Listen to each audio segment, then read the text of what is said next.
Charleston had always known how to put on a spectacle. In the lingering twilight of a warm southern evening, the city's gas lamps flickered to life, casting long golden glows across cobblestone streets. Horse-drawn carriages rattled past iron gates wrapped in ivy, carrying guests dressed in silks, satins, and the finest tailored suits to one of the grandest events the city had seen in years. For in Charleston, reputation was everything, and a wedding was not merely a union between two people.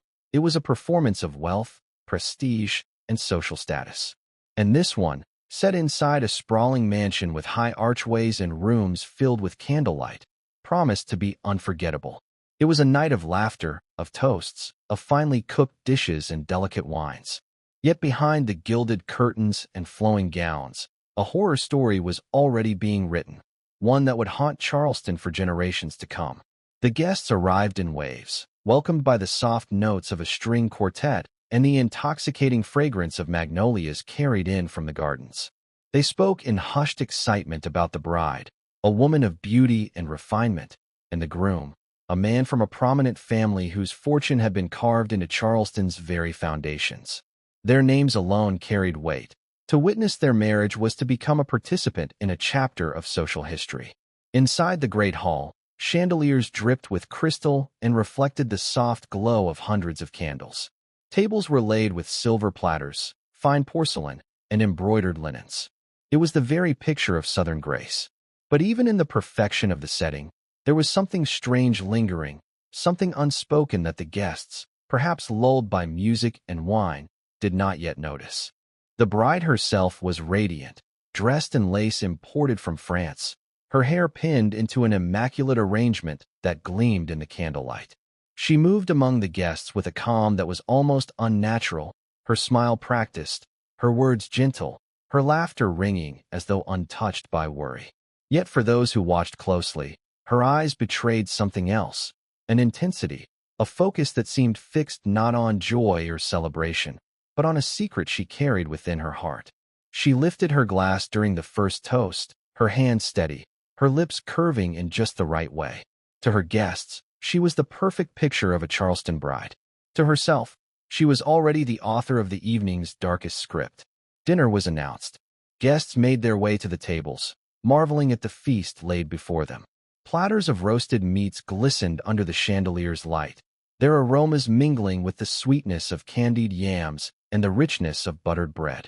Servants poured glasses of wine, refilled them before they were half empty, and moved swiftly from one table to the next, ensuring no plate was left unattended. The laughter of the elite grew louder, looser, as the night deepened. Compliments rose like smoke. "The meat is exquisite," one guest declared. "So tender, so perfectly seasoned," another echoed. The bride accepted these words with a slight bow of her head, her smile unwavering, her secret untouched. No one questioned the unusual richness of the dishes, nor the peculiar savor that clung to the roasted flesh. They ate with abandon, raising their forks and knives without hesitation, unaware of the grotesque irony that each bite carried. For the man they had gathered to celebrate, the groom they believed to be only absent for a moment, was already present at the table, in the very dishes they devoured. His absence explained away with a quiet excuse, his presence concealed in the most horrific way imaginable. And still, the bride sat among them, her composure immaculate, watching as Charleston's finest swallowed her vengeance with every bite. As the night wore on, toasts were raised. Glasses clinked in celebration, words of blessing and long life filling the air. The bride lifted her own glass, her voice calm, steady, carrying across the hall. "To love everlasting," she declared, her lips brushing against the rim of her glass. The guests cheered, their voices rising in chorus, oblivious to the irony twisting her words. Their cheers rang out like a hymn, as if Charleston itself were blessing not a union, but a crime cloaked in lace and roses. It was theater, masterfully played, and the audience did not yet know they were part of something monstrous. What makes this story unforgettable is not simply the act of killing. It is the perfect mask under which it was hidden. The grandeur of the evening, the wealth, the music, the charm, all of it was a stage built to disguise an unimaginable crime. Here, In the heart of a city that prided itself on civility, on tradition, on the purity of its Southern ideals, a bride had turned the very symbol of hospitality, the wedding feast, into an altar of grotesque vengeance. And while the guests smiled and drank and toasted their glasses high, Charleston's darkest secret was already sealed in history. No one left that mansion the same, though they could not yet realize why. The whispers would come later, the suspicions would grow in the days that followed, and the truth would break Charleston like a fever it could not shake. But for that night, at least, the city was under a spell, one woven not of love or joy, but of horror disguised in silk and lace. A toast had been raised, a feast consumed, and in its shadow, a legacy of macabre infamy was born. To understand the horror that unfolded on that wedding night, one must first understand Charleston itself, what the city looked like in the years leading up to the bride's crime, and why its very character seemed to invite such a grotesque act. Charleston in the late 19th century was a city in transition, caught between the memory of its golden age and the decay left in the wake of war, poverty, and pride. On the surface, it remained a jewel of the South, grand homes with iron balconies, lush gardens shaded by live oaks, and genteel families who clung to their customs of refinement and honor. But beneath that carefully polished exterior lay something far darker, a city fractured by loss, simmering with resentments, and held together by the brittle threads of appearances. The Civil War had ended decades before, but Charleston still carried its scars. Once the richest city in the South, it had been reduced to ashes, and though much of its grandeur had been rebuilt, the old money aristocracy was never quite the same. Families who had once ruled the city with their fortunes and plantations found themselves struggling to maintain their status, their wealth drained, their names tarnished. And yet, rather than adapt, Charleston clung desperately to its traditions, wrapping itself in nostalgia for the days of glory. This stubbornness produced a unique tension. Lavish parties thrown in crumbling mansions, silks worn over threadbare underclothes, silver polished even when there was little food left to serve. The facade was everything, and the rot underneath was carefully ignored. It was in this environment that the city's obsession with appearances grew into something pathological. To fail in society's eyes was to be ruined. To lose face was a fate worse than death. Men carried themselves as gentlemen even when death strangled them, and women perfected the art of charm and subtle cruelty, wielding their reputations like blades. Hospitality was a religion, and a Charleston hostess was expected to embody grace, warmth, and elegance at every gathering. A meal was never just a meal. It was a performance, a declaration of one's refinement, one's power, one's superiority over the chaos that threatened to creep in from the outside world. Every feast was a shield against shame, every gathering a stage upon which the illusion of control could be maintained. But beneath this glittering surface was a city haunted by violence. Crime rates rose as poverty deepened, and whispers of brutality traveled through its streets like smoke. Behind closed doors, abuse was common, but never spoken of. Madness was tucked away, hushed by money or silence. Charleston was a place where darkness could thrive precisely because no one dared to name it. Respectability demanded secrecy. Appearances demanded denial. And it was here, among these contradictions, that the bride's plan found fertile ground. For if Charleston taught its daughters anything, it was the power of masks. The bride who would one day serve her husband's flesh at her own wedding grew up in this world of contradictions. From the time she was a child, she would have been taught to walk gracefully, to speak gently, to smile even when her heart burned.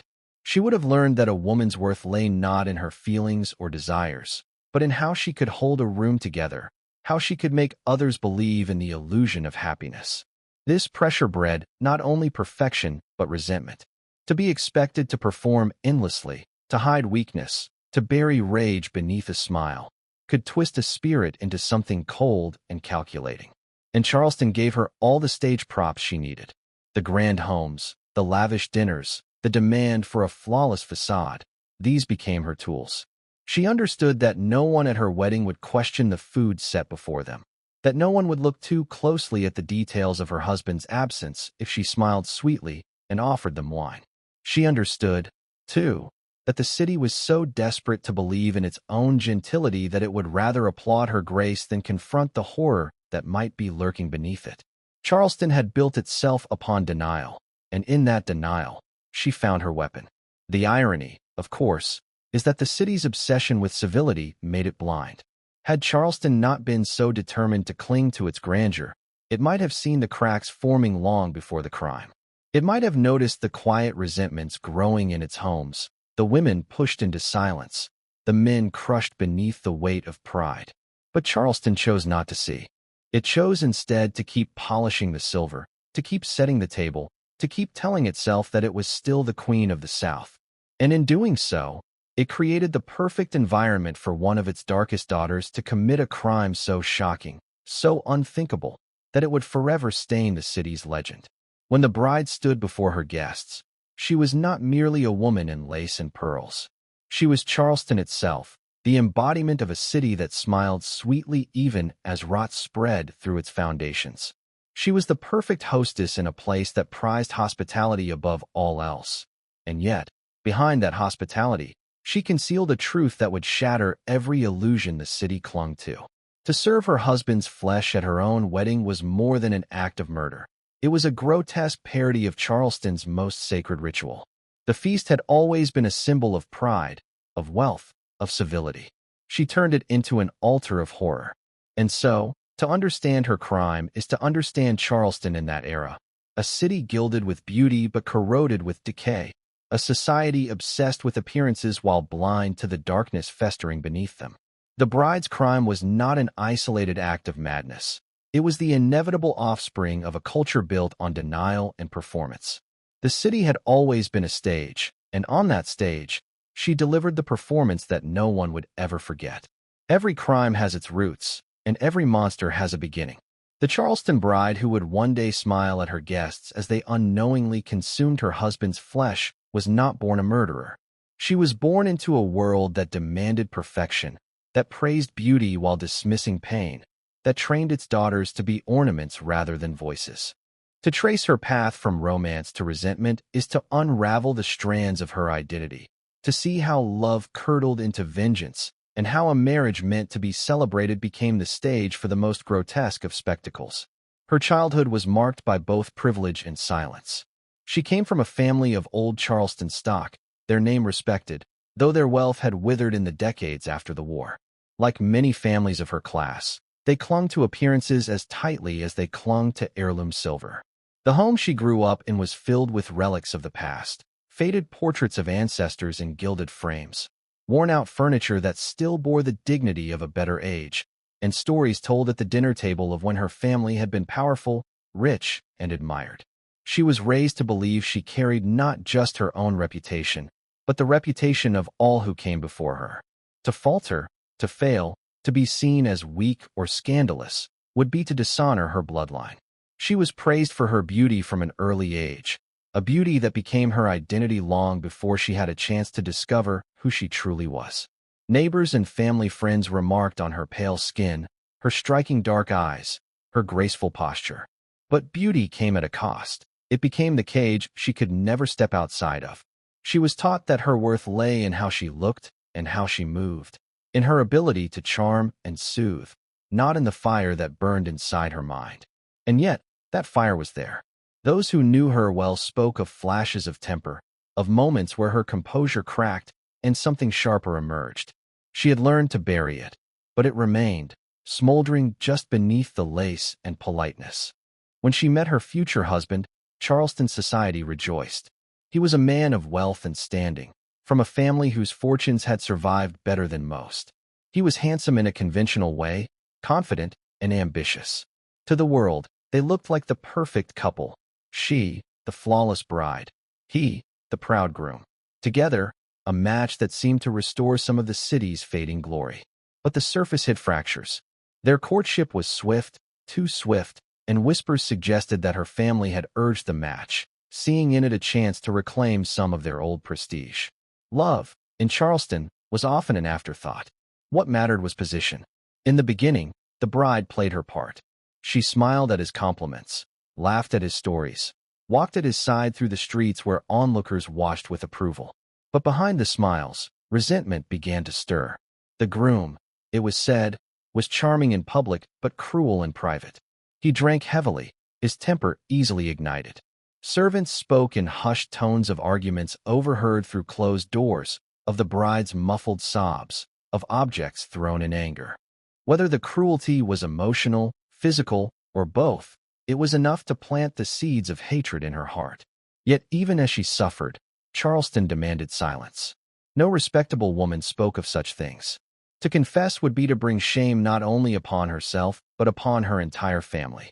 So she bore it, and in bearing it, she began to plot. What began as resentment grew into obsession. She started to keep a journal, filled not with the poetry of a young bride, but with thoughts sharp as knives. Pages whispered of betrayal, of anger, of fantasies too dark to voice aloud. Some accounts describe her visiting the market with unusual focus, studying not just the goods but the tools of butchery, watching with strange intensity as the butcher carved meat with swift precision. It was as though she were preparing herself, rehearsing in secret for the performance that would one day horrify Charleston. To the outside world, she remained the perfect bride-to-be. She attended church, she hosted teas, she walked arm in arm with her fiancé at social events.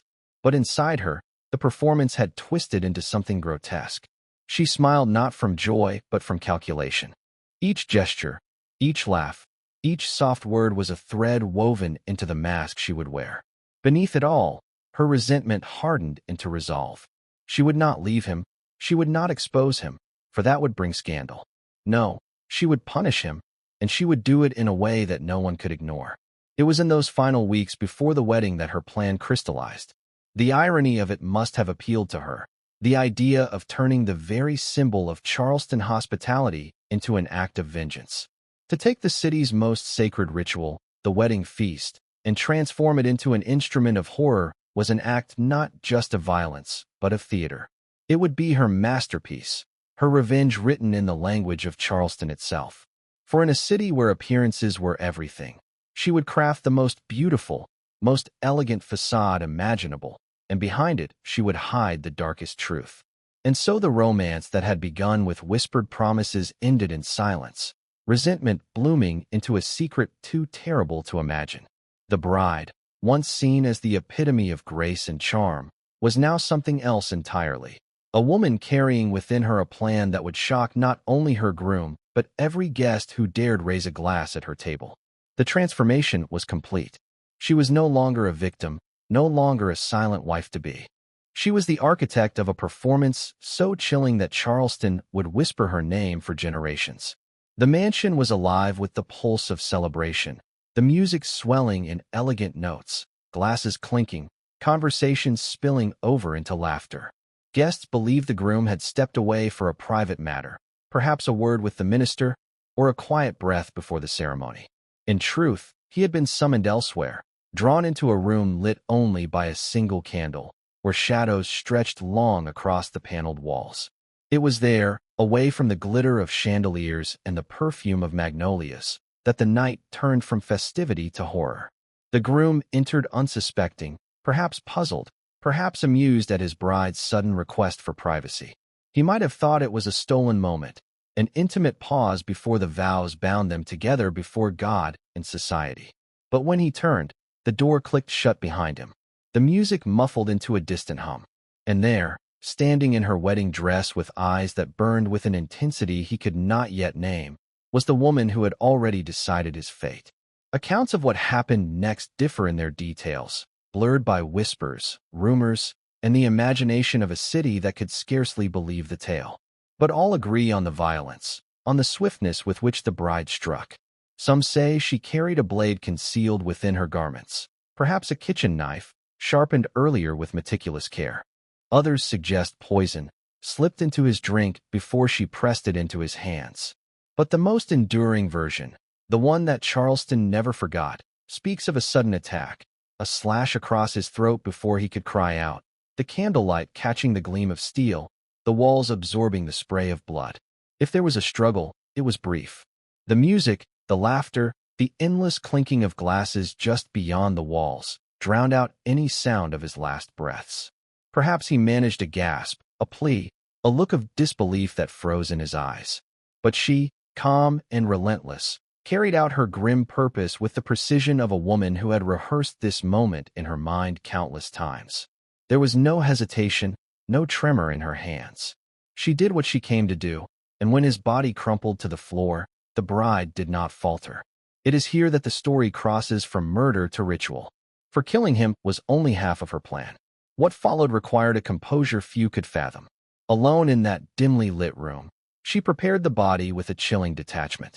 The same hands that would soon lift a glass in a toast to everlasting love now worked with knife and pan, turning flesh into portions meant for serving. How she managed the logistics, how she smuggled the meat to the kitchen, how she convinced the staff to prepare it without question, or whether she prepared it herself, remains part of the legend's murky haze. But what is certain is this: when the platters were carried out to the waiting guests, the groom was no longer absent. He was present at the feast, transformed into the very dishes they would praise. The juxtaposition could not have been more grotesque. In one room, the groom's blood still stained the floorboards. In another, his laughter echoed only in memory. And in the grand hall, his friends and family raised forks and knives, slicing into portions of meat tender and seasoned, savoring what they believed to be the finest Charleston had to offer. The bride, her gown spotless despite the crime, returned to the table as though nothing had happened, her smile radiant, her demeanor untouched. To look at her was to see a vision of grace. To know her secret was to glimpse something monstrous. Psychologists would later argue about her motives. Was it madness that drove her, a psychosis triggered by the pressure of marriage and society's suffocating expectations? Was it revenge, perhaps for betrayal, infidelity, or humiliation? Or was it something darker still, a hunger not for justice but for control, the desire to turn her husband into a possession so absolute that no one could ever take him from her again? Each theory adds another layer to the horror, but none fully explains the composure, the calculation, the willingness to serve her vengeance in such a public, unflinching manner. What cannot be denied is the symbolism of the act. Marriage was supposed to bind them as one flesh. She ensured it happened in the most literal and perverse way imaginable. The union was sealed not with vows spoken at an altar, but with his body consumed by the very guests who had come to bless their future. In that act, she transformed Charleston's most sacred ritual of hospitality into a grotesque parody, an offering of flesh where bread and wine should have sufficed. It was, in its own terrible way, a ceremony, a wedding of horror. As the bride sat among her guests later, no trace of fear crossed her face. If she worried about discovery, she did not show it. If she felt the weight of guilt, it did not bend her shoulders. She remained radiant, controlled, poised. To the guests, she was the embodiment of Southern grace. To herself, she was a woman who had carried out a plan so outrageous, so unthinkable, that none would suspect it until the whispers began to creep through the city in the days that followed. In that hidden room, with only the flicker of candlelight and the stillness of death, the fate of Charleston's most infamous groom was sealed. His last breath dissolved into the night, his body transformed into the very symbol of hospitality, his memory consumed alongside the laughter of friends. And with the closing of that door, the bride crossed a threshold that no woman of her time, or any time, was ever meant to cross. She was no longer a bride waiting for vows. She was executioner, butcher, and hostess of a feast that would etch itself into the darkest corners of Charleston's history. The wedding bells rang that night, as they always do. But their chime, sweet to the ears of the city, masked the reality of what had already transpired. The vows were spoken, the toasts were raised, and the guests smiled through mouthfuls of meat. Only the bride knew the truth, that the man she was meant to love forever had already been claimed, and that his presence lingered not at her side, but on the very plates that fed her friends. It was a secret she carried with perfect grace, even as the echoes of his death clung to the silence of the room where his body had fallen. That was the murder before the vows, the moment when love's promise curdled into horror, when Charleston's obsession with appearances blinded it to the blood soaking into the boards of a grand mansion's hidden chamber. And it was only the beginning of a story that would unravel the city's gilded facade, exposing not just a bride's madness, but the fragile illusions upon which Charleston had built its identity. The feast began as any Charleston banquet would, grandly, with ceremony, with all the appearances of refinement. Candles glowed like stars above the tables, silver gleamed, and the air was thick with the mingled scents of roasted meats, fresh bread, and sugared confections. The string quartet played lightly in the corner, a tune familiar to every guest, something that spoke of civility, comfort, and home. Conversation swelled as the first dishes were brought out, a parade of platters carried in by servants who moved swiftly between the long rows of seated guests. Every detail seemed perfect. Every expectation was being met. The bride, seated at the head of the table, looked out upon her guests with a serenity that bordered on the unreal. Around her sat Charleston's finest, merchants, bankers, landowners, their wives adorned in pearls and gowns imported from Europe, their children well trained to sit still, to smile, to speak only when spoken to. These were families who valued appearances above all else, who saw this wedding as a continuation of their traditions, their sense of belonging to a higher order of society. They did not know that the order they so cherished was being rewritten at that very table, course by course, bite by unsuspecting bite. The platters were unveiled with great flourish. Roasted cuts glistened beneath the light, their edges seared to a perfect crisp, their flesh tender, steaming. The aroma was unusual, richer, somehow more intoxicating than the pork or lamb the guests expected, but no one paused to question it. Hunger, wine, and the thrill of celebration dulled suspicion. The knives were sharpened, the portions carved, and soon the hall was filled with the sounds of forks scraping porcelain, of satisfied sighs, of laughter breaking between mouthfuls. One guest lifted his glass and proclaimed it the finest meal he had ever tasted. Another leaned toward the bride, her face glowing with admiration, and asked where she had discovered such a marvelous recipe. Compliments tumbled across the table like falling dominoes, each one reinforcing the illusion that this was simply a night of joy. The bride accepted them all with a polite nod, her smile unwavering, her eyes calm.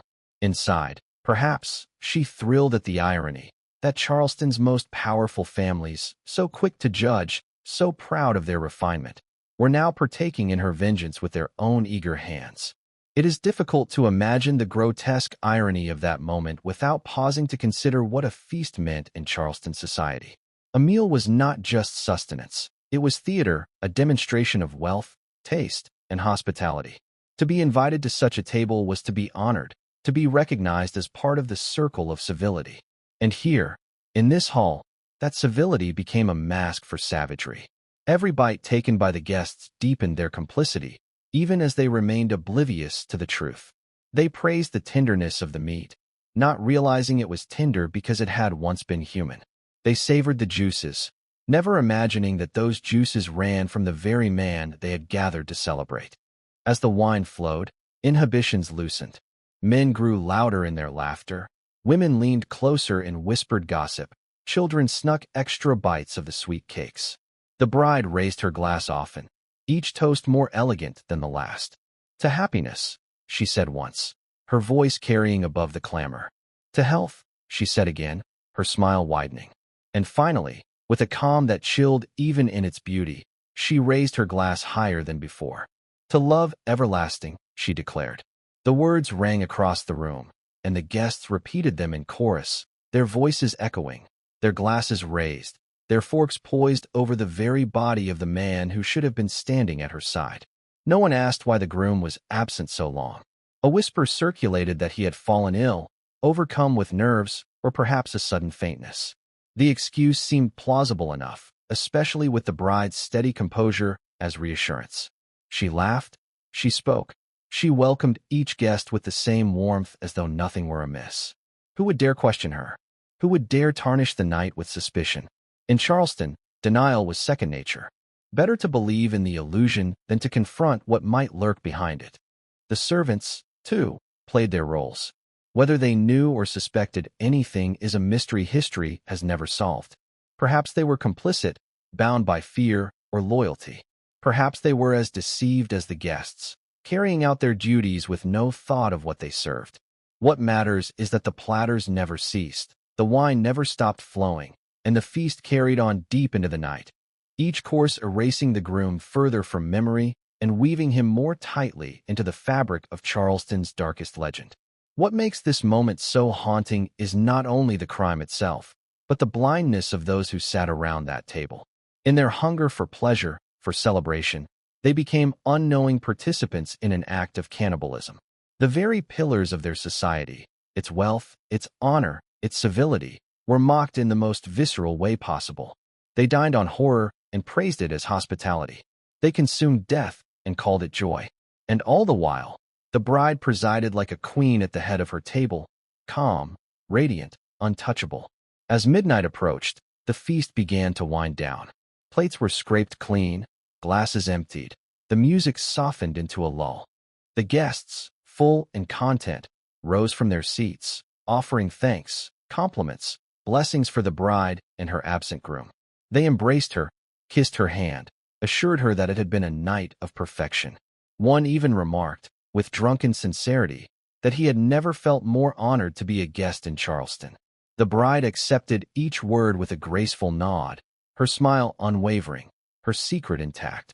When the last guest departed, the candles burned low, their wax dripping onto silver trays.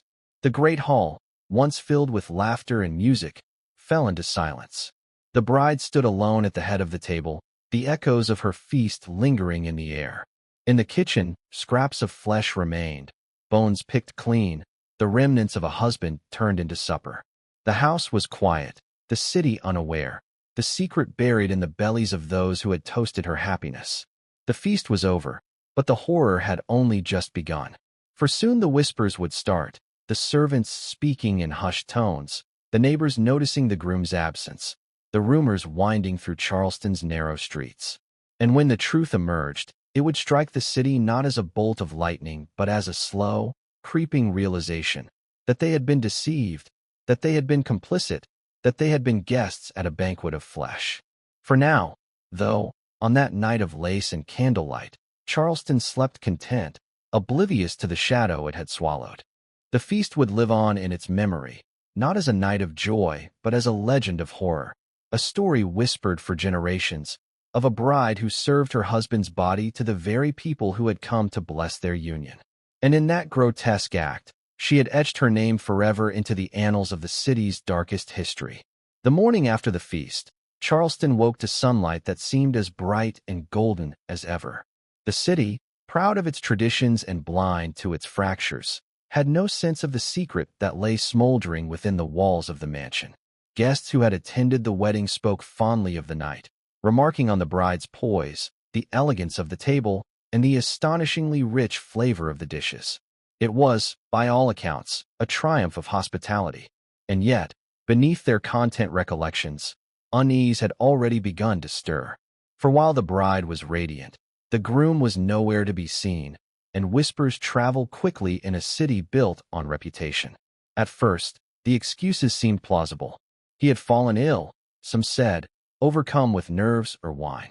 Others claimed he had left on urgent business, a pressing matter that could not wait. But these explanations grew fragile with each passing hour. A groom does not vanish from his own wedding, not in Charleston, where appearances matter more than truth. Servants muttered to one another in the kitchens and corridors, recalling strange sights, odd stains, the hurried movements of their mistress. The mansion's silence the next day seemed heavier than it should have been, the air charged with something unspoken. Rumors spread through Charleston's cobblestone streets like wildfire. By the week's end, the city buzzed with speculation. Some whispered that the groom had run away, shamed by debts or scandal. Others murmured of betrayal, of secret quarrels between the couple. But darker tales began to emerge, half-spoken in drawing rooms, hissed over fences in the gardens. Someone had seen blood on the bride's gown before it was cleaned. Someone else had heard screams muffled by music. And then there was the matter of the meat. The strangely rich taste that none could quite place, the flavor that lingered in their memory with an unsettling familiarity. Authorities could not ignore the whispers. Charleston may have been a city of denial, but it was also a city obsessed with order, with reputation, with punishing those who threatened its image. The constables came quietly at first, questioning the servants, examining the house. It did not take long to find the evidence. In a small locked room, hidden from the grandeur of the main hall, they discovered blood dried into the floorboards, the faint metallic tang still clinging to the air. They found garments stained beyond saving, a blade resting where it had been hastily concealed. The groom was nowhere to be found, but the truth was already written in those stains. When they came for the bride, she did not resist. Dressed in mourning black now rather than wedding lace, she met their eyes without flinching. There was no hysteria, no tears, no cries of innocence. Only silence, calm and unnerving, as though she had long expected this moment. She walked with them through the streets of Charleston, her head held high, as neighbors peered through shutters and whispered her name. It was the calmness that struck them most, not the crime itself, but the composure with which she carried it, as though she were still the hostess of some ghastly gathering, guiding her guests through a ritual none of them understood. The trial that followed was a spectacle unlike any Charleston had seen before. The courthouse overflowed with spectators, their hunger for scandal as insatiable as their appetite had been at her feast. Newspapers carried every detail, their language breathless, lurid, half condemning and half fascinated. Reporters described her beauty in the same breath as her brutality, painting her as both siren and monster. Sermons thundered from pulpits, warning of the dangers of vanity, of pride, of women who stepped beyond their place. And yet, behind the condemnation, there was a fascination that bordered on admiration. How had she done it? How had she fooled them all?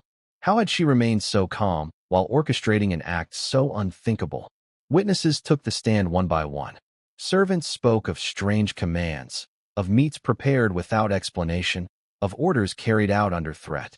Guests recounted the odd absence of the groom, the excuses offered, the taste of the food they had so praised that night. The constables described the blood in the locked room, the evidence too damning to deny. Piece by piece, the story assembled itself into a grotesque tapestry, a portrait of a bride who had lured her groom into death and then fed him to Charleston's elite. Each testimony was a blow, but still she sat unmoved, her hands folded neatly, her gaze steady, as though she were listening to gossip at a tea party rather than her own damnation. When she finally spoke, the court fell silent. Her voice was soft, deliberate, every word measured. She did not deny what she had done. Instead, she explained it in terms that sent shivers through the room. She spoke of betrayal, of lies whispered by her husband-to-be, of promises broken before the vows were even spoken. She spoke of the weight of Charleston's expectations, the suffocation of perfection, the endless demand to smile while swallowing rage. And then she spoke of justice, not the kind found in law or scripture, but a justice of her own making, a justice served with knife and pan, a justice consumed by those who would have looked down on her had she simply cried and endured. The words horrified and enthralled in equal measure. Some said she was mad, driven to insanity by pressures too great to bear. Others whispered that she was a symbol, a woman who had dared to unmask the hypocrisy of Charleston by turning its sacred rituals into mockery. But whatever they believed, none could look away. She had become larger than herself, a figure of fascination, a dark icon standing at the intersection of horror and legend. The verdict was inevitable. Charleston could not allow such a crime to go unpunished, not when its own respectability had been dragged into the mire. She was found guilty, condemned by a jury of men who looked at her with both fear and desire, revulsion and awe. As the sentence was read, she did not weep. She did not beg. She simply bowed her head slightly, as though acknowledging a toast. Her composure never cracked, not even in that final moment. And yet, even as the gavel struck, Charleston knew that the story would not end there. The trial had not erased her crime, it had enshrined it. The whispers grew louder, the fascination deeper. Her name became a curse, a warning, and, for some, a strange kind of legend. She was the bride who had turned hospitality into horror, who had turned love into death, who had fed her city its own shame with silver forks and crystal glasses. Her punishment awaited, but already her story had escaped the courthouse walls.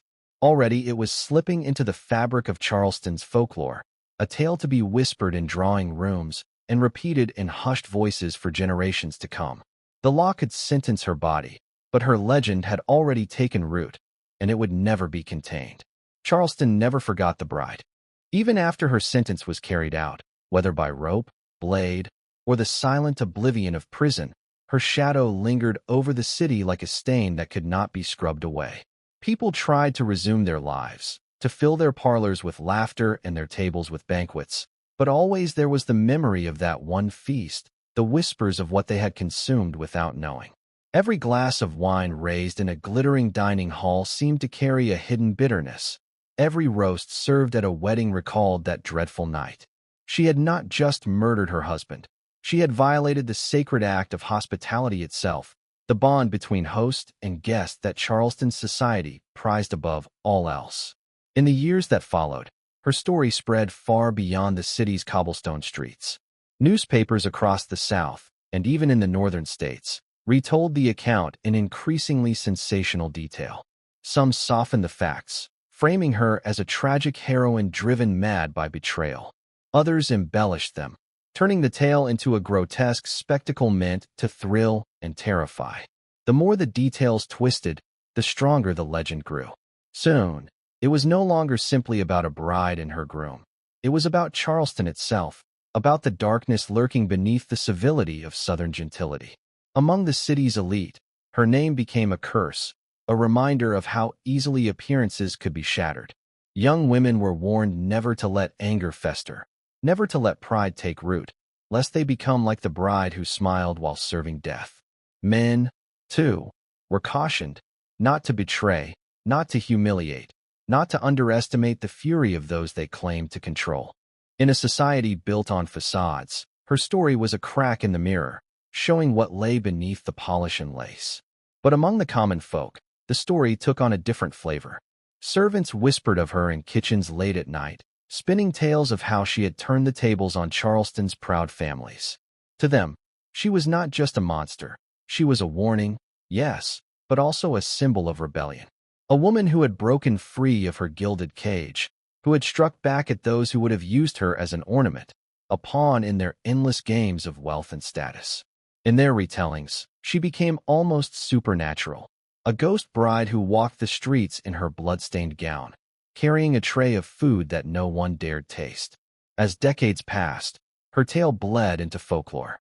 Travelers wrote of hearing the story whispered in Charleston taverns. Some swore that on certain nights, the mansion where the feast had been held glowed with candlelight, though it had long since been abandoned. Others claimed to have seen her specter drifting through the gardens, her face pale, her eyes steady, as though still watching her guests eat the last supper she had prepared for them.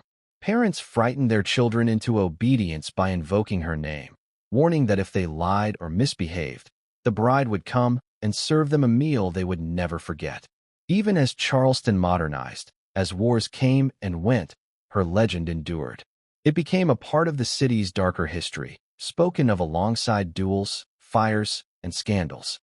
Tour guides eventually folded her tale into their ghost walks, their lanterns flickering as they led visitors down narrow alleys and past moss-draped graveyards, lowering their voices when they spoke of the bride who had poisoned a feast with blood and vengeance. Some historians dismissed the story as exaggerated, perhaps even fabricated, yet still it persisted, because truth mattered less than the power of the tale itself. The Charleston bride became, in the end, a kind of mirror. To some, she was a monster, proof of the depravity that lurks in humanity when civility breaks. To others, she was a tragic figure, driven by betrayal and madness. To still others, she was almost a folk hero, a figure who defied the suffocating strictures of her society and made the world look at the rage it had forced her to swallow. In every version, she was unforgettable, and so, the legacy she left behind was not merely the horror of her act, but the fascination it inspired. Her story forced Charleston, and all who heard it, to confront uncomfortable truths about love, betrayal, power, and the thin line between civility and savagery. Her feast was long finished, the plates cleared, the glasses emptied. Yet the taste lingered, bitter and haunting, on the tongue of history itself.